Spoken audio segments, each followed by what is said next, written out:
welcome to my video about my 3D modeling assignment. Apologies for me sounding weird at all, but I'm not used to making long formatted content about my work like this, so this is a new thing for me. So, starting off, when I was given this assignment, my first thought was, please, God, no, not again. Which was not the greatest response. But as the teacher explained kind of what we were doing, I kind of had some high hopes that possibly I would be able to get this done in a good manner. So the first kind of task that we were given was to go through the portfolio of the guy that invented the O2 robot and to pick a model that any of us liked. I picked this one because I thought he looked very, very cute with his little antenna, as well as his very, very cute I can't remember the name of what you call them. Oven mitt. That's it. That's it. I thought it was very, very cute, and yeah, I'm me to do as well because it's very simple and the shapes are quite easy to make. That was also kind of like one of the reasons I chose it as well, not just because of this oven mitt. I did see people in my class that were really challenging themselves, and hopefully, kind of like when I get more confident with this module, I will kind of also start trying to branch out more and stuff, which would be cool. So, actually, in the end, I did kind of three kind of models in the end. So I did my first one, which was, the basic shapes that I did, and I showed it to the teaching assistant in the class. And me and her talked, and we both agreed that all the shapes didn't really match to the photo. So then she helped me create a second one. Well, it wasn't really creating. Basically, what we did was just kind of like take the base of what I had and just kind of update it a little bit and maybe like make some curves. But then I forgot where I put that file. So, which was not great. And so I went back to the original file, the first one. And again, I looked at it and I was like, I could do so much better. So that's what I did. I changed out a bunch of the parts and made it look more accurate to the photo. As you can kind of, and probably at this point, you're probably seeing the naked, the naked robot, and you're probably wondering, so what textures did you add? Um, I did not add textures, and this is because I did not know how, as I unfortunately this semester have gotten ill, very, very ill, and so I could not attend certain lessons, and a lot of those lessons were to do with the textures and the rigging and the parenting controls, which was very, very annoying, and also the skeletons. So, but I did try and attempt to find textures.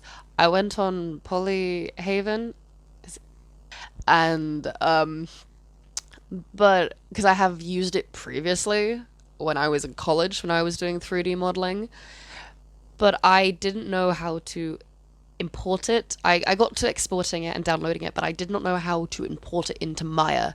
As previously on Polyhaven, I had been using the import straight to Blender thing you can kind of use, and obviously I was doing this in Maya, so did not get to do that. I literally spent a good 4 hours trying to do that. It was very, very annoying.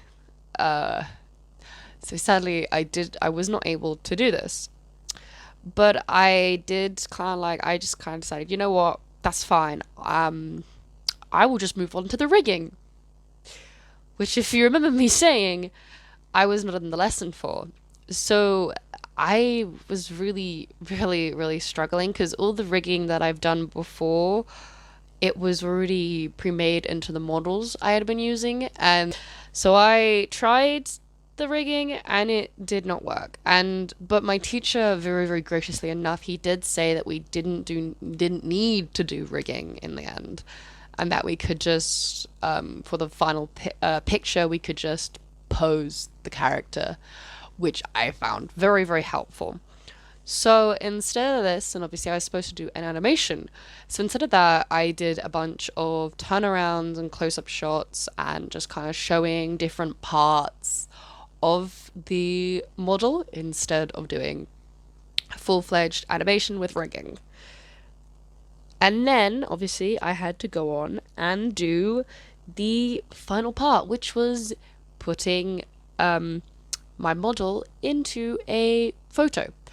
And obviously, if you think I would do this in Maya using all my professional skills, the way that my teacher was intending me to do it, you would be 100% wrong. I tried to import, I failed to import the photo, so I decided I'm going to kind of do it a different way.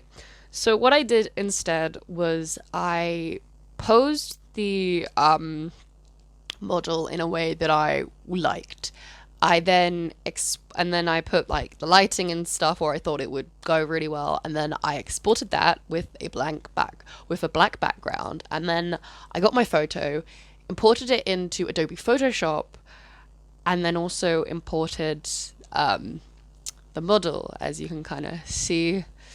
I then, when I imported the model in, there was still black background. So then I used the AI generated tool in it to get rid of most of the background, but there was still some parts that needed to be rubbed out, as you can kind of see of my amazing photo of myself. And I also, some with the AI generated stuff, it deleted some of the arms. So then I had like go in and like draw the arm, some parts of the arm back in and stuff. And I did this twice in the end because the first time I did it, I was dealing with the shadow to like, make the model look more like kind of like in the scene. And I preferred kind of the pose of the shadow than I did the actual pose I had. So I literally deleted it, reposed it into Maya, and then imported it back in to Adobe, and I kind of redid the process and redid the shading on the actual model and stuff. And to be honest, I'm actually quite happy how it turned out in the end. I was really not expecting to be able to finish this assignment because of the missed lessons I had and the amount of time I was off because of illnesses and other problems. And I'm very impressed with what I managed to do. Obviously, my biggest problem with this was that I did not get the rigging and the textures in. That is something that I really hope over my time on this course I will be able to improve on, and hopefully in the future will be able to like do it more easily.